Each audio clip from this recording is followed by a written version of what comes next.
Hi, my name is Hugh McKenna from Asgard Athletics. This week we're going to be going over ways to improve your cardiovascular endurance, specifically in your type 2 muscle fiber, those like big sprinter type muscle fibers that don't normally have a large amount of endurance. Usually those fibers only last a maximum of like 2 minutes because they have not as much mitochondria as your type 1 muscle fiber. So think of muscle fibers that are used in like running, cycling, or anything that's continuous over and over again for like a 60 to 120-minute period. Those muscle fibers under a microscope usually have a lot more mitochondria than the type 2. However, through training, you can improve the mitochondrial density of your type 2 muscle fiber and therefore improve the amount of time that you can use these big explosive muscle fibers. So how we're going to do this is high intensity continuous training, or HICT. So what you have to do is you have to have a maximal effort, right? So like a great resistance. So stepping up onto a box or doing like lunges uphill or getting on one of those stationary bikes and cranking up the resistance till it's really hard.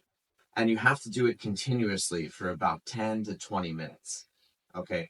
So when you're on the bike, you want to be between like 20 and 30 RPM. When you're doing this, you just want to be continuously stepping up. So every time you step down, you immediately step up. So how this exercise is going to go for the box version of this is I'm going to approach my box. I'm going to step up with my left leg, stand all the way up. And just for my own sake, I'm going to step back down with the same leg just so I can keep track of which leg I did each time. And so I step back down with my left leg. Now I'm going to go right leg up, and then I'm going to go right leg down. Then I go left leg up, then I go left leg down. I go right leg up, then I go right leg down. And I'm going to continue this for about 10 to 20 minutes. You have to wear a heart rate monitor while you do this because you don't want your heart rate to exceed your aerobic and anaerobic threshold, right? You need to keep your body in the aerobic state so that you're utilizing oxygen. That way you stimulate your mitochondria to use oxygen while you're using your type 2 muscle fiber. And it also stimulates your body to produce more mitochondria in these type 2 muscle fibers.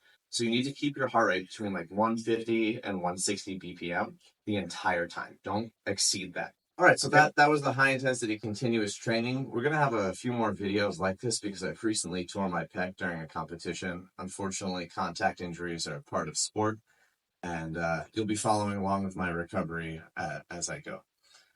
So I'm Hugh McKenna from Asgard Athletics. If you haven't already, please like this video and subscribe to my channel so you don't miss the weekly videos coming up. Thanks.